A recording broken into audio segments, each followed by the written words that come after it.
Roads are going downhill fast because of heavy, wet snow, which could also cause problems for power lines. Chief Meteorologist Chris Schaefer kicks off our team coverage. It's here. Yeah, the transformation is almost complete. We still have some steady rain falling across extreme southeastern Minnesota into Wisconsin. For the rest of us, the temperatures have dropped just enough that it's all snow, and it's been snowing for quite some time now. This band of bluish purple that you see right here is where we're going to see the greatest snow totals by the time it wraps up tomorrow morning. Much thinner to the west and north as we expected. We won't see as much snow accumulate here. But still, no matter the snow amount, we're having issues out there, primarily with visibility. We like to see this number up around 10 miles. It's under a mile in many locations from Eden Prairie to Lakeville, and it's only going to get worse because the wind will continue to get stronger as we head into the night. We're catching gusts around 32 miles per hour, 36 in Mankato. That should rise to around 50-mile-per-hour gusts during the overnight hours. Here's where we stand still. Winter storm warning includes the Twin Cities, hops across into western Wisconsin. That's a blizzard warning across southern Minnesota that will likely hold until 3 o'clock tomorrow afternoon. I'll show you how much more snow is going to accumulate and what you can expect for that morning commute tomorrow. All right. Thank you, Chris. Here now is a look at road conditions tonight. All that purple and pink means that you do not want to be out there. It'll be even worse in the morning. Our Ubah Ali talked to MnDOT about their game plan. She joins us now from Minneapolis. Hi there, Ubah. Hey there, Amelia. The wet, slushy mix creating some slick spots already, and drivers on I-394 westbound lanes going slower, and that's because people are trying to navigate what is currently and quickly becoming a tricky drive. The good news, there's more than 200 snow plows in and around the metro who will be hitting the roads and already hitting the roads. We saw a few just come by here to clear this mess up. From raindrops to snowflakes. This particular storm is a tricky one. This spring storm is packing a punch, already causing challenges for drivers. This truck driver lost control, slid across I-35 into the median before coming to a stop. Also on 35, this trucker jackknifed on the slick interstate and slammed into the guardrail. And MnDOT crews were forced to delay pre-treating roads because of this.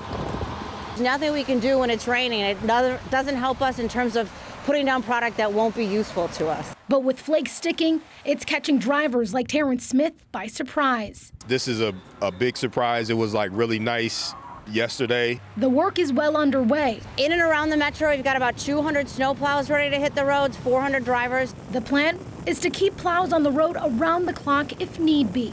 Our crews, it'll be challenging to keep up with that snowfall rate and get roads in the clear, so drivers need to do their part. They're a huge part of our team and can really do a lot to keep our team safe and themselves safe. I hope not too many people are in a hurry right now because you're not going to get to where you're trying to get too fast. So I would just say slow down and keep it moving.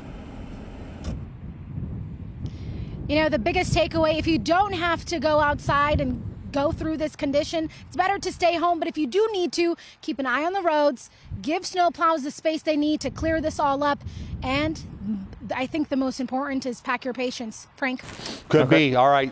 Thank you. From Ubah in Minneapolis to our Frankie McLister in St. Paul, where crews are ready for potential power outages. Frankie? Yeah, Frank, they are, and I'll actually show you the problem to the T. My photographer right here, John Blake's going to show you behind us these power lines that we saw. And guys, as Chris has said and such, this storm didn't really start too long ago, if you think about it. So look at all of this accumulation that's happening right here. That is not good. It causes a lot of weight on those lines. And we actually spoke to one electric company's customer that lives down in Apple Valley, and he said this can cause a domino effect for him when the power goes out. I taped this up because there's a light underneath. Scott from Apple Valley sleeps with this CPAP machine. I don't like to be woken up with a light. That machine can't work without power, which means he wouldn't sleep and then wouldn't be able to work as a rideshare driver. What about the people that are, living at home on some sort of medical health, serious health concerns? I get a little taste of it, but it's not going to kill me. Some without sleep on Tuesday are Xcel Energy's team, as they're monitoring your home, your school, your office, and conditions across their system. We have in-house meteorologists, we have operations crews on standby, ready to go to where the storms are going to hit. And if you're in those areas, to have an emergency kit that could include flashlights, batteries, a first aid kit, any food that might be necessary. But it's also necessary to know this. If there are down power lines or they see trees that have heavy snow or lines that may be on the ground, to stay away from them, because you never know if they're energized. The crazy part's going to be the 40 to 50 mile an hour winds. And that is kind of, that's the deadly part. I mean, I probably shouldn't be out driving anyway. Yeah, I mean, and you saw Ubah out there on the highway. She said the conditions are becoming worse. And as you see us panned right here, that it is just accumulating like no other. Companies like Xcel say that if you do have a power outage, they most likely know that, but they ask that you still report it, and that can kind of help expedite them kind of fixing the situation. Xcel does have a map on their website, and I'm looking at it right now, zooming into the Twin Cities. It says that they have about 45 outages right now in the Twin Cities, actually 47, sorry about that. So we'll see if that goes up, we'll see if it goes down. They said over the years they're getting better and better at this, guys, and I think that's a really good takeaway. I'll send it back to you, Amelia. All right, Frankie, get inside. Thank you. And this is what it looks like at the airport tonight. The wind is so wicked there. It looks like the snow is coming in sideways, but no major delays reported yet. The state hockey tournament starts tomorrow morning, and families who drove hours to get here say, of course there's a blizzard.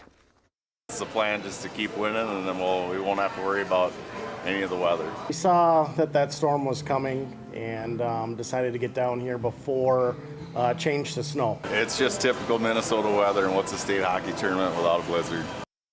Good point.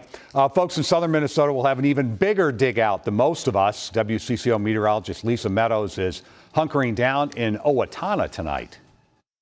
I spent a good portion of the day measuring rain here in Owatonna, but by tomorrow morning, we'll be measuring inches of snow. More importantly, it might be hard to measure. That's because of these strong winds. A blizzard warning in place through tomorrow morning due to whiteout conditions. We'll have live weather updates here for you starting at 5 a.m. right here on WCCO News and streaming on CBS News Minnesota.